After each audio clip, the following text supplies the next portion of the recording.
Where are you coming from, Spider-Man? We know Tobey Maguire as Spider-Man. We all know Tom Harlan as the Web Slinger.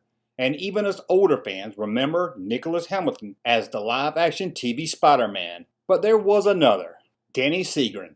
His name might not be as famous as Andrew Garfield, but he deserves being remembered as the first ever live-action Spider-Man. And his Spider-Man made a lot of kids fans of the Web Slinger at a very early age. No dogs allowed. Who would do anything so cruel? Spoil somebody's lunch by giving him a rubber glove sandwich. So who was Dan? As many of us were fans of his Spider-Man, we really didn't know who was under that mask, and we really didn't care.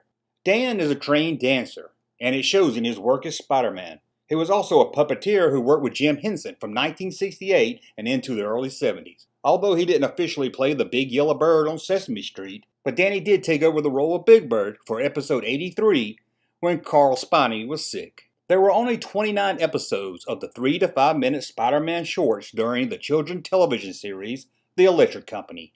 But it seemed like to us kids there were dozens. Kids in the 70s would sit in front of the TV and hope that Spidey Super Stories would be on that episode. And if it wasn't, we were very let down.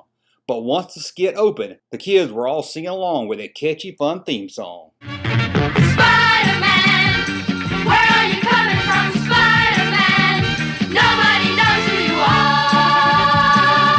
are. Here he comes, your friendly neighborhood web slinger. Today, Spidey meets the prankster.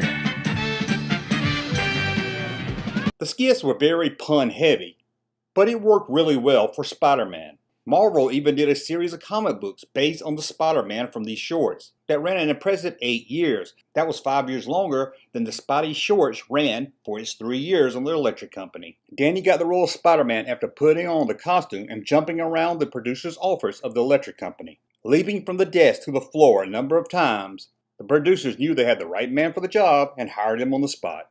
Spider-Man was already a household name, and this new public access children's television show was worried they would never be able to get the rights to have Spider-Man on this show, but they were able to reach a deal with Marvel, as Marvel gave the Electric Company the rights of Spider-Man for free.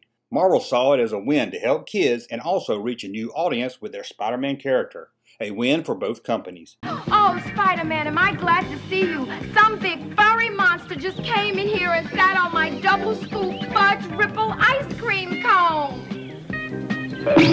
Danny never once spoke to Spider-Man during these shorts. A thought bubble would appear over his head, so it was like you were watching a live-action comic book. This made sure that the kids watching the skit would have to read along if they wanted to know the story. The Electric Company Spider-Man shorts were fun, silly, and cheap. But no kid at the time really cared. We all loved seeing who Spider-Man would fight in that episode, and as soon as it was over, we were jumping off the sofa, onto the coffee table, and back to the sofa. You'll take 10? This must be my lucky day. What is our hero doing with 10 frozen ices? If he eats them all, he won't be able to fit into his costume. For many of us, this was our very first introduction to Spider-Man, even before we read a Spider-Man comic. Spider-Man, nobody knows who you are. Hey, Junkman channel popping though. Thank you, sir, for that unsolicited testimony.